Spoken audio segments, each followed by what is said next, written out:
ସନ୍ଧ୍ୟା ବେଳେ ଆମର ଏପଟେ କୁଆପଥର ବର୍ଷା ହେଉଛି। ଥଣ୍ଡା ଥଣ୍ଡା ବର୍ଷା ପାଗକୁ ଘରେ ସମସ୍ତେ କହିଲେ କି କିଛି ଗୋଟେ ଚଟପଟା ଖାଇବାକୁ ଇଚ୍ଛା ହେଉଛି। କ'ଣ କରିବି, ଫ୍ରିଜରେ ଦେଖିଲା ବେଳକୁ ଗୋଟେ ଫାଳ କୋବି ରହିଯାଇଛି। ଭାବିଲି କୋବିର ସିଜିନ୍ ଏପଟେ ସରିଯାଉଛି, ପୁଣି ଆମେ କୋବିର ପକୋଡ଼ା ପୁଣି ବନା ହେଇନି, ତେବେ ଚାଲନ୍ତୁ ଆଜି କୋବିର ପକୋଡ଼ାଟା ବନେଇବା। ଭାବିଲି ଭିଡ଼ିଓଟି ଆପଣଙ୍କ ପାଖକୁ ସେୟାର କରିଦେବି। ଏଠି ମୋ ପାଖରେ ତ ଗୋଟେ ଫାଳ କୋବି ଥିଲା। ମୁଁ ସେଇ ଗୋଟେ ଫାଳ କୋବିକି ପୁରା ସରୁ ସରୁ କରିକିରି ମୁଁ ତାକୁ କାଟି ଦେଉଛି। ତାକୁ ଧୋଇକିରି ତାକୁ ଛାଣି ଦେଇଥିଲି। ସବୁ ମୁଁ କୋବିକି କାଟି ସାରିଲାଣି। ତା ସହିତ ଏମିତି ସରୁ ସରୁ କରି ମୁଁ କାଟି ଦେଇଛି। ତା ସହିତ ମୁଁ ପକାଇ ଦେଉଛି ଧନିଆ ପତ୍ର, ପୁରା ଛୋଟ ଛୋଟ କରି କାଟି ଦେଉଛି। ଅଳ୍ପ କିଛି ଲଙ୍କା, କଞ୍ଚା ଲଙ୍କା ମୁଁ ପକାଉଛି। ବେଶୀ ରାଗ ହେବନି, ଛୋଟ ପିଲା ଖାଇଲେ ସ୍କିପ୍ କରିପାରନ୍ତି। ବେଶୀ ରାଗ ହେବନି, ଲଙ୍କା, କଞ୍ଚା ଲଙ୍କା, ଧନିଆ ପତ୍ର ମୁଁ ପକାଇ ଦେଉଛି। ତା ସହିତ ଭୃଷଙ୍ଗ ପତ୍ର କିଛି ଥିଲା, ମୁଁ ଭୃଷଙ୍ଗ ପତ୍ର ପକାଇ ଦେଉଛି। ସ୍ୱାଦ ଅନୁସାରେ ଲୁଣ ପକାଇ ଦେଉଛି। ହଳଦୀ ଗୁଣ୍ଡ ମୁଁ ପକାଇ ଦେଉଛି। ଲଙ୍କା ଗୁଣ୍ଡ,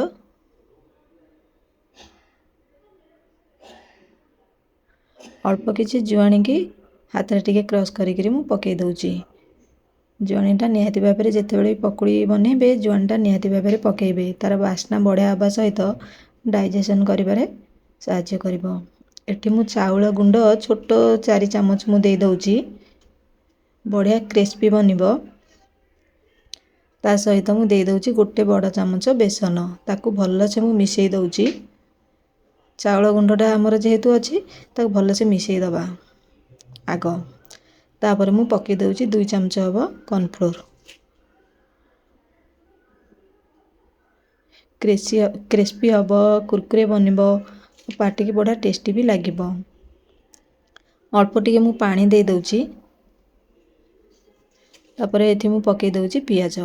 ସବୁକୁ ଭଲସେ ମିଶାଇ ଦେଇକରି ଆ ଭିତରେ ବି ତେଲଟା ମୁଁ ବସାଇ ଦେଇଥିଲି। ଯେଉଁ ବି ସେପ୍ ଦେଇପାରିବେ। କୋବି ପକୋଡ଼ା ତ ବଢ଼ିଆ ଲାଗିବ ଖାଇବା ପାଇଁ। ପକାଇ ଦେଉଛି, ତେଲଟା ମୋର ଆ ଭିତରେ ତାତି ଗଲାଣି, ମୁଁ ସବୁ ପକାଇ ଦେଉଛି।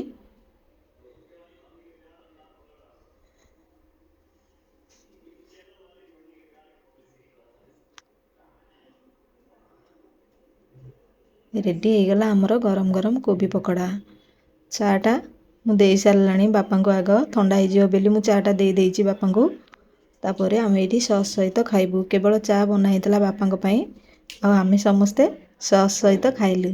ରେଡ଼ି ହେଇଗଲା ଆମର ଗରମ ଗରମ କୋବି ପକୋଡ଼ା। ଭିଡ଼ିଓଟି ଆପଣଙ୍କୁ କେମିତି ଲାଗିଲା ମୋତେ କମେଣ୍ଟ ସେକ୍ସନରେ ଜଣାଇବେ। ନୂଆ ଥିଲେ ମୋ ଚ୍ୟାନେଲକୁ ସବସ୍କ୍ରାଇବ୍ କରିବେ।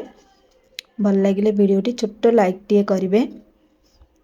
ରହୁଛି, ନମସ୍କାର।